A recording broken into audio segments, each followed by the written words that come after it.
स्वागत है दोस्तों, आप सभी का। आज हम एक शानदार कहानी सुनने जा रहे हैं जिसका नाम है अच्छाई और बुराई की शाश्वत लड़ाई। तो चलिए शुरू करते हैं।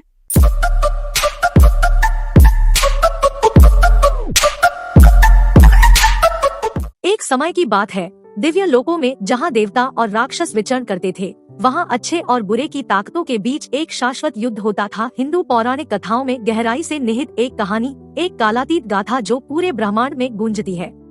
प्रकाश और अंधेरे के इस ब्रह्मांडीय नृत्य में शक्तिशाली भगवान इंद्र के नेतृत्व में पुण्य देव धार्मिकता के संरक्षक के रूप में खड़े थे, जो दिव्य लोकों में परोपकार और न्याय का प्रसार कर रहे थे। उनकी चमकदार उपस्थिति ने अच्छाई और सदाचार के अवतार को दर्शाते हुए स्वर्ग को रोशन किया। फिर भी दिव्य चमक के बीच राक्षस राजा रावण की छायादार छवि दिखाई दे रही थी। अहंकार और बेलगाम महत्वाकांक्षा से भरी एक दुर्जय शक्ति। उनकी अंधेरी इच्छाएं धार्मिकता के तानेबाने को चुनौती देते हुए ब्रह्मांड को अराजकता में ढकने की कोशिश करती थी। रावण की सत्ता की प्यास कोई सीमा नहीं थी। उसने न केवल सांसारिक लोगों को बल्कि स्वर्ग को भी जीतने की कोशिश की। प्रभुत्व के लिए उसकी अतृप्त भूख ने ब्रह्मांडीय संतुलन पर निराशा पैदा कर दी। जैसे जैसे अच्छाई और बुराई के बीच संघर्ष तेज हुआ, भगवान इंद्र के नेतृत्व में देवता धार्मिकता को बनाए रखने के लिए अपने दिव्य हथियारों का इस्तेमाल करते हुए मजबूती से खड़े हो गए। अंतरिक्ष की विशालता में ब्रह्मांडीय ऊर्जाओं के टकराव की गूंज से आकाशीय युद्धभूमि कांप उठी। रावण ने अपनी द्वेषपूर्ण सेनाओं के साथ सर्वोच्चता की निरंतर खोज में देवताओं को चुनौती देते हुए आकाशीय निवासों पर अराजकता फैला दी। प्रत्येक टकराव की गूंज आकाश में गूंज उठी, जो प्रकाश और अंधकार की शक्तियों के बीच शाश्वत संघर्ष की प्रतिध्वनि थी। उथल पुथल भरी लड़ाई के बीच देवताओं ने अटूट साहस और एकता का प्रदर्शन किया और ब्रह्मांडीय व्यवस्था की रक्षा के अपने संकल्प में एकजुट रहे।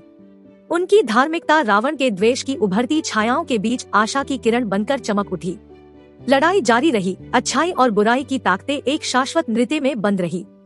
यद्यपि अंधेरे ने दिव्य लोकों को घेरने की धमकी दी, लेकिन देवताओं का लचीलापन और सद्गुण अडिग रहे।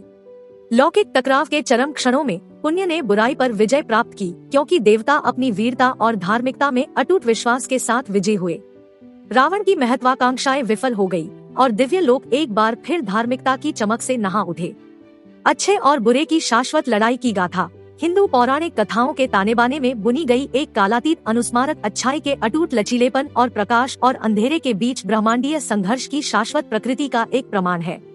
और इसलिए अच्छाई और बुराई की शाश्वत लड़ाई की किंवदंती कायम रही, जो पीढ़ियों को धार्मिकता की वीरता और ब्रह्मांड की भव्य टेपेस्ट्री में द्वेष पर सदाचार की स्थायी विजय सिखाती रही। कहानी को सुनने के लिए धन्यवाद। अगर आप ऐसा ही और वीडियो चाहते हैं तो लाइक, शेयर और सब्सक्राइब करें। मैं आपसे अगले वीडियो में मिलूंगी। और मुझे कमेंट सेक्शन में ये भी बताइए कि आपने इस कहानी से क्या सीखा। चलिए फिर मिलेंगे। Bye bye.